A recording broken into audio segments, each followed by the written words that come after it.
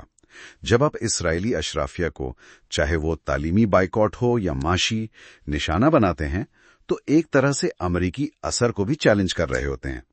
لیکن اس تعلق کو واضح کرنا ضروری ہے۔ تو کیا عوامی دباؤ واقعی امریکی پالیسی بدل سکتا ہے؟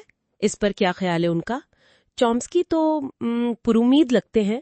وہ پھر جنوبی افریقہ کا حوالہ دیتے ہیں کہ وہاں عوامی دباؤ اتنا بڑھا کہ کانگریس کو صدر ریگن کا ویٹو بھی مسترد کرنا پڑا۔ جی، فلسطین کے معاملے میں وہ امریکی کیمپسز پر جو تبدیلی آ رہی ہے، جیسے MIT میں جو بحثیں ہو رہی ہیں، اسے مثبت سمجھتے ہیں۔ ہاں، لیکن اسی سے جڑا ایک اور نقطہ ہے جہاں ان میں اختلاف ہے۔ وہ امریکن اسٹڈیز ایسوسی ایشن ASA کا اسرائیلی اداروں کے اکیڈمک بائیکاٹ کی قرارداد۔ اچھا، اس پر کیا اختلاف ہے؟ تاندے سمجھتے ہیں، کہتے ہیں کہ یہ ٹھیک سے تیاری کے بغیر لائی گئی اور اس نے پھر وہی کیا۔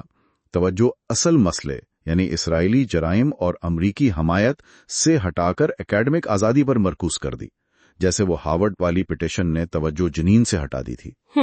چومسکی کہتے ہیں کہ زیادہ بہتر ہوتا کہ سیدھا ان اداروں کو نشانہ بناتے ہیں جو قبضے میں ملوث ہیں، جیسے بار اعلان یونیورسٹی کا ایریل کیمپس جو مقبوضہ علاقے میں ہے۔ ٹھیک، اور پاپے کا کیا خیال ہے اس پر؟ پاپے مانتے ہیں کہ منفی رد عمل آیا، لیکن وہ اسرائیل کے اندر اس کے کچھ مثبت اثرات بھی دیکھتے ہیں۔ کہتے ہیں کہ اس سے اسرائیلی اکیڈمک اشرافیہ میں بے چینی پیدا ہوئی۔ جو لبرل سیونی ہیں انہیں اپنی پوزیشن واضح کرنی پڑی، اور انہیں یاد آیا کہ ان کا جو خود ساختہ جمہوری امیج ہے اس پر سوال اٹھ رہے ہیں۔ تو مطلب بحث وہیں آ جاتی ہے کہ کسی حکمت عملی کے غیر ارادی نتائج کیا ہو سکتے ہیں اور اصل اثر کیا ہو رہا ہے۔ کشمکش کو ظاہر کرتی ہے، ایک طرف فلسطینیوں کا بٹا ہوا ہونا، دوسری طرف امریکہ جیسی طاقتور بیرونی حمایت اور زمینی حقائق اتنے پیچیدہ۔ ان سب کے بیچ تبدیلی لانے کی مؤثر حکمت عملی کیا ہو؟ اور جیسا کہ یہ باب دی پریزنٹ واضح کرتا ہے، یہ کوئی خوش فہمی نہیں دیتا، یہ اس نظام کو کھول کر رکھ دیتا ہے جو خاموشی، طاقت اور عالمی سطح پر ملی بھگت سے چل رہا ہے۔ جی، موجودہ صورتحال کو سمجھنا بہت ضروری ہے۔ تو ایک طرف تو کیمپسز پر بیداری بڑھ رہی ہے جو اہم ہے،